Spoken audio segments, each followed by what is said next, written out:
So Antonio, first of all, congratulations. Really love this movie. And Super Mario, what a character. Yeah.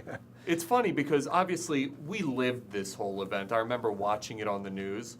But to humanize these people and to understand who Super Mario was pretty cool. Talk to me about bringing him to life and bringing him to the world.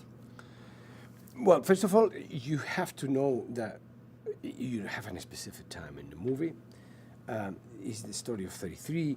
And so, when I talked to him and I got to meet with him, the guy is so rich, he's so explosive is the word that may define him very well. And immediately I understood, oh my God, it's not gonna be possible to bring everything that this guy is giving me into the character. So it was kind of frustrating in a way, because as I said to you, he deserves not a movie, a TV show, just with him. But so that's one side. But then what I tried is just to actually take from him, the juice of what was his whole entire, the map of his story down there, emotionally, fundamentally, and how he was a hero and he went to be a villain, and then he has to be humble and ask for apologies and be part of the group again. How he was, capable with his faith to drive everybody else behind his back against all the odds and believe that they're going to get out of there. And how that, in a very strange way, is parallel to other faiths that are happening out there, from wives, from sisters, from politicians who decide to be human beings suddenly and keep going against all the odds, with all the technicians says, this is not going to happen. This is not going to happen. So, all of those things, that concoction, together, this kind of things, what interests me about the movie. Not only just the personality of Mario, but the whole entire story. With Don Lucio, he's a reluctant leader, and obviously, in many ways, he ends up deferring to Super Mario. Mm-hmm.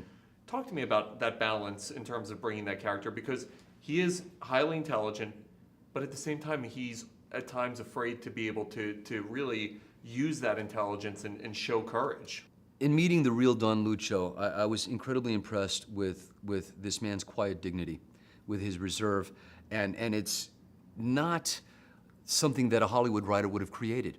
They would have created a foil, this antagonist to Mario Sepulveda's hero, and that just wasn't the reality. We have a man who is the boss, but at the same time is not confrontational about it. He would not let himself be drawn into this petty fight over the survival, and in a weird way, that allowed the stronger personality of Mario Sepulveda to take over, to be the cheerleader, to be the one who was filled with blind optimism and faith.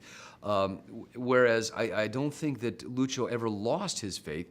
I don't think he ever lost hope, but he was very, very aware of the realities. He was a pragmatist, a realist, and without bringing everybody down, there were times when that desperation, that doubt could only manifest itself in the anxiety that he knew that all of them were feeling. I didn't know your character's part in the story because he's the man who made it all happen, essentially. Tell me about telling that part of the story, because it's really the crux of what's happening above. Yeah, I think that's what's new and fresh to a billion people all over the world that follow this story. We all saw, the media did a lot of coverage, and a lot of people followed, this story until they rescued that. But what's in this film, it's what you have not seen in terms of what exactly happened between the people involved, the relationships between them, what actually happened down there until they were found. It was based on the interviews that were done with the miners, and their families and the rescuers and everybody involved. So it's very personal in that way.